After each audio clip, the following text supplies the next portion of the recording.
Office ବାରଣ୍ଡାରେ ଶଶିକାନ୍ତ ନାୟକ ଅନେକ ସମୟ ଧରି ଅପେକ୍ଷା କରିଛି। ହଠାତ୍ ଅଫିସ୍ ଭିତରୁ ପଶି ଆସିଲେ ଦେବକାନ୍ତ ପଟ୍ଟନାୟକ। ତାଙ୍କୁ ଦେଖି ହଠାତ୍ ଚମକି ପଡ଼ି ଶଶିକାନ୍ତ କହିଲା, ଆଜ୍ଞା ନମସ୍କାର। ନମସ୍କାରର ପ୍ରତି ନମସ୍କାର ବି ଜଣାଇଲେ ଦେବକାନ୍ତ ପଟ୍ଟନାୟକ। ଶଶିକାନ୍ତ ନାୟକ 20-21 ବର୍ଷ ବୟସର ଶାନ୍ତ ସରଳ ସୁନ୍ଦର ଯୁବକ। ଦେବକାନ୍ତ ପଟ୍ଟନାୟକ ଶଶିକାନ୍ତକୁ ତ ଆଉ ଜାଣିନାହାନ୍ତି। ଉଭୟଙ୍କ ପରିଚୟ ଉଭୟଙ୍କ ପାଖରେ। ଶଶିକାନ୍ତ ନାୟକ ପଚାରିଲେ, ସାର୍ ଆପଣ ଦେବକାନ୍ତ ପଟ୍ଟନାୟକ? ଉତ୍ତର ଆସିଲା, ହଁ ମୁଁ ହିଁ ଦେବକାନ୍ତ ପଟ୍ଟନାୟକ। ତାପରେ ସେ ଦେବକାନ୍ତ ପ୍ରଶ୍ନ କଲେ, ତୁମ ନାମ, ତୁମ ପରିଚୟ? ଶଶିକାନ୍ତ କହିଲେ, ଆଜ୍ଞା ମୋ ନାଁ ଶଶିକାନ୍ତ ନାୟକ। ପୁଣି ପ୍ରଶ୍ନ କଲେ ଦେବକାନ୍ତ, କ'ଣ ଦରକାର? ଶଶିକାନ୍ତ ଏହାର ଉତ୍ତରରେ କହିଲେ, ଆଜ୍ଞା ମୋ ମା ଆପଣଙ୍କ ନିକଟକୁ ଚିଠିଟିଏ ଦେଇଛନ୍ତି। କେବଳ ସେ ଚିଠିଟି ଆପଣଙ୍କୁ ଦେବାକୁ ଆସିଛି। ନିଅନ୍ତୁ ଦେବକାନ୍ତ ପଟ୍ଟନାୟକ। ତାପରେ ଦେବକାନ୍ତ ଶଶିକାନ୍ତଙ୍କ ହାତରୁ ଚିଠିଟି ନେଲେ। କାଳ ବିଳମ୍ବ ନ କରି ଦେବକାନ୍ତ ସେ ଚିଠିକୁ ଏକ ଧ୍ୟାନରେ ପଢ଼ିଲେ। ଏଣେ ଶଶିକାନ୍ତ ଅଫିସ୍ ଭିତରେ ବସିଲା। ଦେବକାନ୍ତ ସେ ଚିଠିକୁ ପଢ଼ିଲେ। ଦେବକାନ୍ତ, ମୋ ପୁଅକୁ ତମର ପରିଚୟ ଦେଇ ପଠାଇଲି। ଇତିମଧ୍ୟରେ ଦୀର୍ଘ 25 ବର୍ଷ ତ ଗତି ହୋଇଯାଇଛି, କିନ୍ତୁ ଆଜି ବି ମନେ ପଡ଼େ ଦେବକାନ୍ତ, ସ୍କୁଲ ଜୀବନ କଥା। କେତେ କଳି କଜିଆ, ଥଟ୍ଟା ଟାପରା, ରାଗ ରୁଷା, ବଣଭୋଜି, କଷି ଆମ୍ବଖିଆ ବିଭିନ୍ନ କଥା ମନେ ପଡ଼େ। ପିଲାଦିନର ସେ କଥା ତ ନିଶ୍ଚୟ ମନେ ଥିବ। ହେଲେ ସେ ଦିନ ଆଉ ଆଜିର ଏ ଦିନ ଭିତରେ ଆକାଶ ପାତାଳ ଫରକ। ଆଜି ଆଉ ସେ ସମୟ ନାହିଁ କି ସେ ବୟସ ମଧ୍ୟ ନାହିଁ। ମୋତେ ମନେ ପକାଇ ପାରୁଛ ମୁଁ କିଏ? ମୁଁ ସେଇ ସବିତା। ସ୍କୁଲ ଦିନଗୁଡ଼ିକ ତ କୌଣସି ମତେ କଟିଗଲା। ସମୟାନୁକ୍ରମେ ଆମେ ବଡ଼ ହେଲେ। ସ୍କୁଲ ପାଠରୁ ମୋ ପାଠ ପଢ଼ାରେ ତ ଡରି ବନ୍ଧାଗଲା। କାରଣ ମୋ ବାପା ଜଣେ ସାଧାରଣ କୃଷକ। ମୁଣ୍ଡ ଝାଳ ତୁଣ୍ଡରେ ମାରି ବିଲବାଡ଼ିରେ କଠିନ ପରିଶ୍ରମ କରନ୍ତି ସେ। କୃଷିରୁ ଯାହା ବି ଉପାର୍ଜନ ହୁଏ ସେଥିରେ ହିଁ ଆମ ପରିବାର ଚଳେ। ମୋତେ କଲେଜରେ ପାଠ ପଢ଼ାଇବା ପାଇଁ ମୋ ବାପାଙ୍କ ପାଖରେ ଏତେ ସମ୍ବଳ ନଥିଲା। କେବଳ ଅର୍ଥର ଅଭାବ ଯୋଗୁଁ ତ ମୁଁ ଆଉ କଲେଜରେ ପାଠ ପଢ଼ିପାରିଲି ନାହିଁ। ହେଲେ ତମେ ତ ଧନୀ ଘର ପୁଅ, କଲେଜରେ ପାଠ ପଢ଼ିବାକୁ ଗାଁ ଛାଡ଼ି ସହରକୁ ଚାଲିଗଲ। ତାପରେ ମୋ ବାପା ମୋତେ ଏକ ମଧ୍ୟବିତ୍ତ ପରିବାରରେ ବିବାହ କରିଦେଲେ। ମୋ ବର ଜଣେ ଟ୍ୟାକ୍ସି ଡ୍ରାଇଭର। ମୁଁ ଗାଁ ଛାଡ଼ି ଶାଶୁ ଘରକୁ ଆସିଲି। ଗତ 4-5 ଦିନ ତଳେ ଖବରକାଗଜରେ ପଢ଼ିଥିଲି ତମେ ସୂତା ମିଲରେ ମ୍ୟାନେଜର। ତୁମ ମିଲରେ କିରାଣୀ ଚାକିରି କରିବାକୁ ପ୍ରାର୍ଥୀ ଆବଶ୍ୟକ। ଚାକିରି ବିଜ୍ଞାପନ ତଳେ ତୁମ ମିଲ୍ ମାଲିକ ଓ ତୁମ ନାମ ଲେଖାଥିଲା ମୁଁ ପଢ଼ିଲି। ତେଣୁ ମନେ ମନେ ମୁଁ ବହୁତ ଖୁସି ବି ହୋଇଗଲି। ସେଦିନ ମୁଁ କେତେ ଯେ ଆନନ୍ଦିତ ହୋଇଛି ତାହା ତୁମେ କେବେ ବି ଅନୁଭବ କରିପାରିବ ନାହିଁ। ମୋ ନିଜ କଥା ଅନେକ ଦୁଃଖଦ କାହାଣୀ। ମୋ ବିବାହର 1.5 ବର୍ଷ ପରେ ମୁଁ ଜନନୀ ହେଲି। ମୋ ପୁଅ ଶଶିକାନ୍ତ। କିନ୍ତୁ ଦାରୁଣ ଦୈବ ମୋ ସୁଖ ସୌଭାଗ୍ୟକୁ ଶେଷ କରିଦେଲେ। ଦୁଃଖର ବାତ୍ୟା ମୋ ଭାଗ୍ୟଚକ୍ରକୁ ଦୋହଲାଇ ଦେଲା। ଶଶିକାନ୍ତକୁ 10 ବର୍ଷ ବୟସ ନ ପୁରୁଣୁ ଶଶିକାନ୍ତର ବାପା ଏକ କାର ଦୁର୍ଘଟଣାରେ ମୃତ୍ୟୁବରଣ କଲେ। ଆମ ମା ପୁଅକୁ ଅଥଳ ଦୁଃଖ ସାଗରରେ ଭସାଇ ସବୁଦିନ ପାଇଁ ସେ ଏ ସଂସାର ଛାଡ଼ି ଚାଲିଗଲେ। କ'ଣ କରିବି ବୋଲି ଭାବି ଭାବି ଶେଷରେ ମୁଁ ଟ୍ୟୁସନ୍ କଲି। ସିଲେଇ ମେସିନଟିଏ କିଣି ଦିନ ରାତି ଅକ୍ଳାନ୍ତ ପରିଶ୍ରମ କରି ଶଶିକାନ୍ତକୁ ପାଠ ପଢ଼ାଇ ମଣିଷ କଲି। କହି ବସିଲେ ମୋ କାହାଣୀ ମୋଟେ ସରିବନି। ଶଶିକାନ୍ତ BA ପର୍ଯ୍ୟନ୍ତ ପାଠ ପଢ଼ିଛି। ସବୁଥିରେ ତାର ଫାଷ୍ଟ କ୍ଲାସ୍। ହେଲେ ଚାକିରିଟିଏ ପାଇଁ ଏ ଅଫିସରୁ ସେ ଅଫିସ ହେଇ ତା ଚପଲ ଛିଡ଼ିଗଲାଣି। ସବୁଠି ଚାକିରି ରିଜର୍ଭ, ଖାଲି ସ୍ଥାନ ନାହିଁ। କେତେ ବଡ଼ ଘର ପୁଅ ଚାକିରି ନ ପାଇ ବେକାର ହୋଇ ବୁଲୁଛନ୍ତି। ହେଲେ ଦେବକାନ୍ତ, ସେମାନଙ୍କ ବାପାଙ୍କ ନିକଟରେ ତ ପ୍ରଚୁର ଟଙ୍କା ଅଛି। ସେମାନେ ତ ଆଉ ବ୍ୟବସାୟ କରିବେ ନାହିଁ। ଆଜି ନହେଲେ କାଲି ଲାଞ୍ଚ ଦେଇ ଚାକିରି କରିପାରିବେ। ଆଉ ପୁଣି ସେମାନଙ୍କର ଅନେକ ନିଜର ଲୋକ ମଧ୍ୟ ସହରର କଣେ କଣେ ଅଛନ୍ତି। ହେଲେ ଏ ନିରିମାଖି ଦୁଃଖିନୀ ସବିତାର କେହି ବି ନାହିଁ। କ'ଣ କରିବି? ମୋର ଅର୍ଥହୀନ ଅବସ୍ଥା ଶଶିକାନ୍ତକୁ ସମ୍ପୂର୍ଣ୍ଣ ଦୁର୍ବଳ କରି ପକାଇଛି। ଶୁଣିଲି ତମ ମିଲରେ କିରାଣୀ ଚାକିରି ବାହାରିଛି। ଆଉ ସେହି ଚାକିରି ପାଇଁ ତୁମ ପାଖରେ ଇଣ୍ଟରଭ୍ୟୁ ହେବ। ତେଣୁ ତୁମକୁ ମୋର ବିଶେଷ ଅନୁରୋଧ, ତମେ ମୋ ପୁଅର ସମସ୍ତ ଯୋଗ୍ୟତାର ପ୍ରମାଣପତ୍ର ଦେଖିବ। ଦେବକାନ୍ତ, ତୁମେ ମୋର ସହପାଠୀ, ପିଲାଦିନର ସାଥୀ। ମୋର ଏ ଦୁର୍ଦ୍ଦିନରେ ମୋତେ ନିଶ୍ଚୟ ସାହାଯ୍ୟ କରିବ। ଜମା ନିରାଶ କରିବନି। ମୋ ପୁଅକୁ ଚାକିରି ଦେବ। ମୋର ଏକାନ୍ତ ଅନୁରୋଧ, ତମେ ମୋ ପୁଅ ଶଶିକାନ୍ତକୁ ନିଶ୍ଚୟ ସାହାଯ୍ୟ କରିବ। ଇତି ସବିତା। ଏକ ନିଶ୍ୱାସରେ ଚିଠିଟି ପଢ଼ି ଶେଷ କରିଦେଲେ ସେ ଦେବକାନ୍ତ ପଟ୍ଟନାୟକ। ଏ ଦୁଃଖଭରା କାହାଣୀ ଶୁଣି ସେ ଦେବକାନ୍ତ ପଟ୍ଟନାୟକଙ୍କ ଆଖିରୁ ବି ଲୁହ ବୋହିପଡ଼ିଲା। ଦେବକାନ୍ତ ପଟ୍ଟନାୟକ ଅନେକ ଦୁଃଖ ଅନୁଭବ କଲେ। ତାପରେ ଶଶିକାନ୍ତକୁ କହିଲେ, ଆଚ୍ଛା, ତମେ ତାହେଲେ ସବିତାର ପୁଅ। ଏବେ ମୁଁ ତୁମକୁ ଠିକ୍ ଚିହ୍ନିପାରିଲି। ଅନେକ ଦିନ ହେବ ସେ ସବିତାକୁ ମୁଁ ଦେଖିନାହିଁ। ହଁ, ସବିତା ଓ ମୁଁ ଏକାଠି ଗାଁ ସ୍କୁଲରେ ପାଠ ପଢ଼ୁଥିଲୁ। ଗାଁରେ ଆମେ ନିଜର ଘର, ଏଣେ କିନ୍ତୁ ମୁଁ ରହିଲି ସହରରେ। ହଉ, ଇଣ୍ଟରଭ୍ୟୁ ଦିନ ପ୍ରସ୍ତୁତ ହୋଇ ଆସ, ମୁଁ ଯଥାସାଧ୍ୟ ସାହାଯ୍ୟ କରିବି। ଏତିକି କହି ସେ ଦେବକାନ୍ତ ପଟ୍ଟନାୟକ ଶଶିକାନ୍ତକୁ ବିଦାୟ ଦେଲେ। ତାପରେ ଶଶିକାନ୍ତ ଘରକୁ ଫେରିଲେ। ମା ସବିତାକୁ ସବୁ କହିଲେ। ସବୁ ଶୁଣି ସବିତା ବି ଖୁସି ହୋଇଗଲେ। ମନେ ମନେ ଭାବିଲେ, ଦେବକାନ୍ତ ଶଶିକାନ୍ତକୁ ନିଶ୍ଚୟ ଚାକିରିଟିଏ ଦେବ। ଦେବକାନ୍ତ ପଟ୍ଟନାୟକ ତାଙ୍କ ଅଫିସ ବନ୍ଦ କରି ନିଜ କ୍ୱାର୍ଟରକୁ ଆସିଲେ। ରାତିରେ ଶୋଇ ଚିନ୍ତା କଲେ, କ'ଣ କରିବେ। ଚାକିରି ବିଜ୍ଞାପନ ଖବର କାଗଜରେ ବାହାରିବା ପରେ କିରାଣୀ ଚାକିରି ପ୍ରାର୍ଥୀମାନେ ମୋ ନିକଟରେ ଯୋଗାଯୋଗ କରିଛନ୍ତି। ସେମାନଙ୍କର ବାପାମାନେ ଆସି 20,000ରୁ 30,000 ଟଙ୍କା ଘୋଷ ଦେବାକୁ କହି ଯାଇଛନ୍ତି। ଏପରିକି କେତେକ ପ୍ରାର୍ଥୀ ଇଣ୍ଟରଭ୍ୟୁ ଦେବା ପୂର୍ବରୁ ବି ମୋତେ 10,000 ଲେଖାଏଁ ଟଙ୍କା ଦେଇ ଯାଇଛନ୍ତି। ଏହି ଇଣ୍ଟରଭ୍ୟୁ କେବଳ ଗୋଟିଏ ଫାର୍ସ। ସେମାନେ ଇଣ୍ଟରଭ୍ୟୁ ଦିନ କଥା ହୋଇଥିବା ଅବଶିଷ୍ଟ ଟଙ୍କା ଧରି ଆସିବେ। ଏବେ ମୁଁ କ'ଣ କରିବି? ସବିତାର ପୁଅ ଶଶିକାନ୍ତ ତ ଆଉ ଟଙ୍କା ଦେଇ ପାରିବନି। ଆମେ କେତେଜଣ ଟଙ୍କା ବାଣ୍ଟି ନେବୁ। ହେଲେ ବିନା ଟଙ୍କାରେ ସେମାନେ ଶଶିକାନ୍ତର ଚାକିରି ଆଦୌ ଚାହିଁବେନି। ପୁଣି ସବିତା ମୋର ପିଲାଦିନର ସାଥୀ। ମୁଁ ବା କେମିତି କହିବି? ସବିତା ଯଦି ମାତ୍ର 10,000 ଟଙ୍କା ଲାଞ୍ଚ ଦିଅନ୍ତି, ତେବେ ମୁଁ ଅନ୍ୟମାନଙ୍କୁ ବୁଝେଇ ସେତିକି ଟଙ୍କା ସବିତା ନିକଟରୁ ନେଇ ଶଶିକାନ୍ତର ଚାକିରି କରାଇ ଦିଅନ୍ତି। କିନ୍ତୁ 10,000 ଟଙ୍କା ସବିତା ନିକଟରେ ମାତ୍ର ନୁହେଁ, ବରଂ ବହୁତ। ଆଉ ପୁଣି ସେ ସବିତା ଏତେ ଗୁଡ଼ାଏ ଟଙ୍କା ବା ପାଇବ କେଉଁଠୁ? ଛାଡ଼, ମୁଁ କାହିଁକି ଏତେ ତ୍ୟାଗ ଆଦର୍ଶ ଦେଖାଇବି?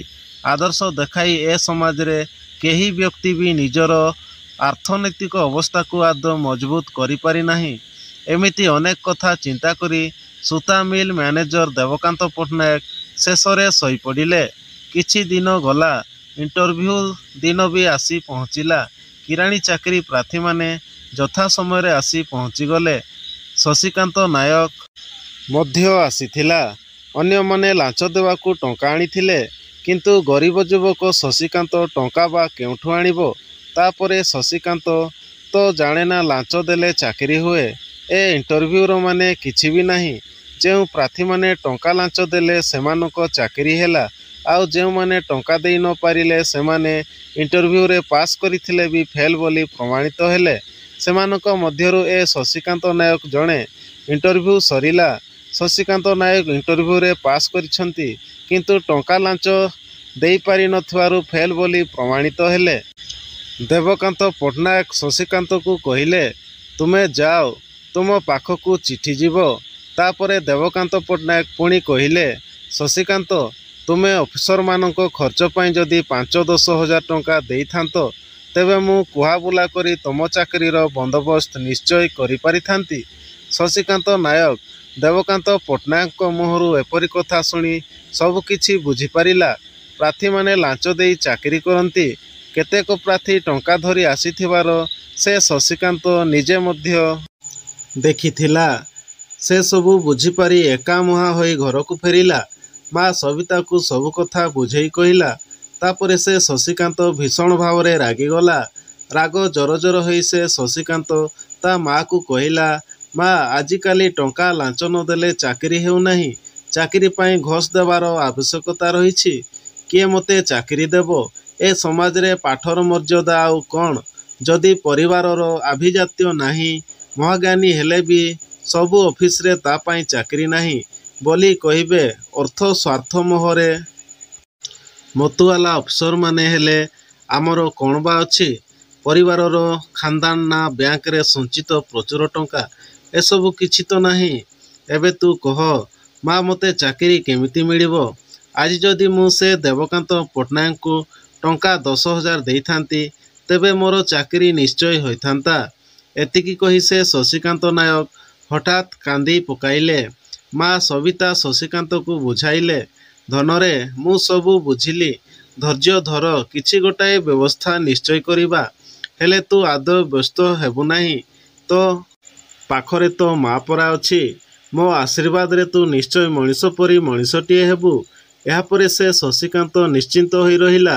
ଏଣେ ସେ ସବିତା ଭାବୁଥାଏ, ଯେଉଁ ଦେବକାନ୍ତ ପିଲାଦିନେ ମୋ ହାତରୁ ବରକୋଳି ଖାଉଥିଲା ଆଉ ମୋତେ ଯେଉଁ ହାତରେ ବରକୋଳି ଦେଉଥିଲା, ସେହି ବରକୋଳି ଦବା ହାତଟା ତାର କେମିତି ଲାଞ୍ଚ ଟଙ୍କା ନବାର ହାତରେ ପରିବର୍ତ୍ତନ ହେଲା? କେମିତି ସେ ଏତେ ସ୍ୱାର୍ଥପର ହୋଇଗଲା? ଶଶିକାନ୍ତ କହିଲା, ଦେବକାନ୍ତ ନିଜେ 3 ମହଲା କୋଠା ଘର କରି ରହିଛି।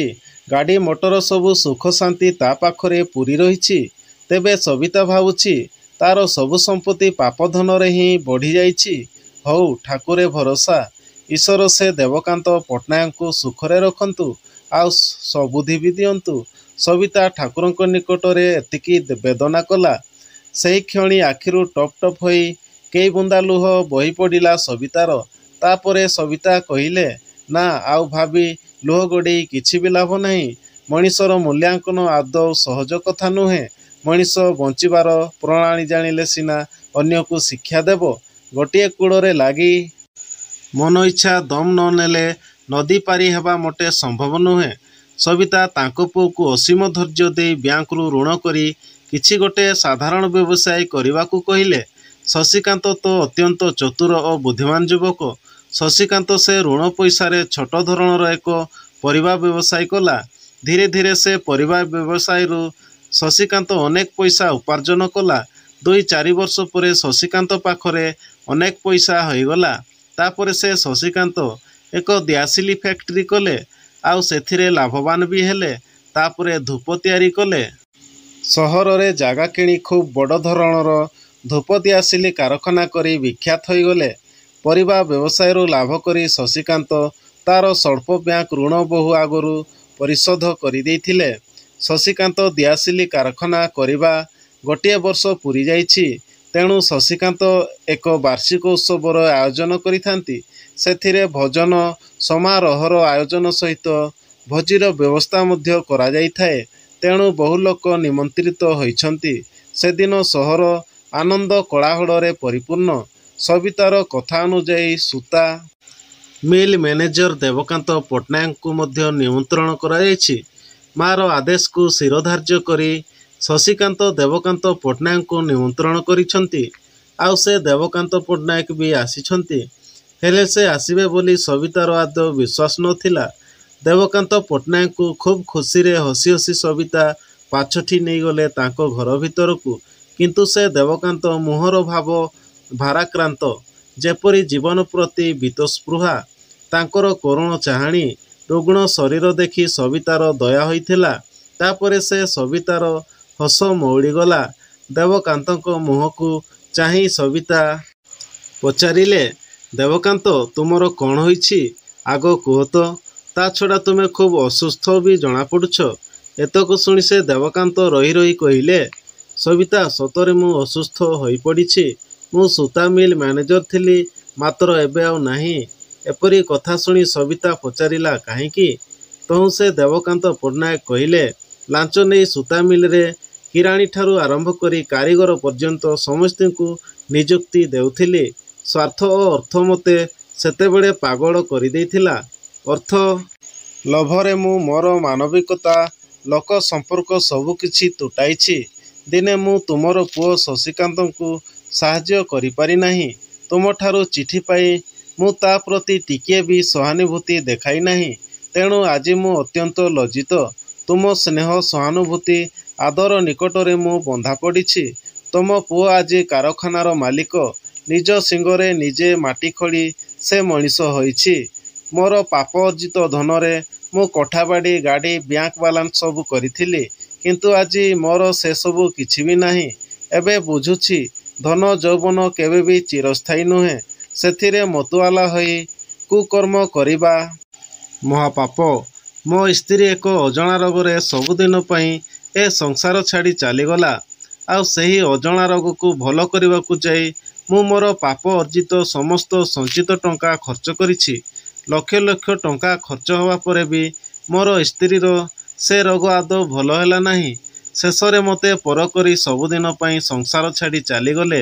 ତେଣେ ମୋର ସମସ୍ତ ଅସାଧୁତା ମାଲିକ ଆଗରେ ଧରା ପଡ଼ିଗଲା।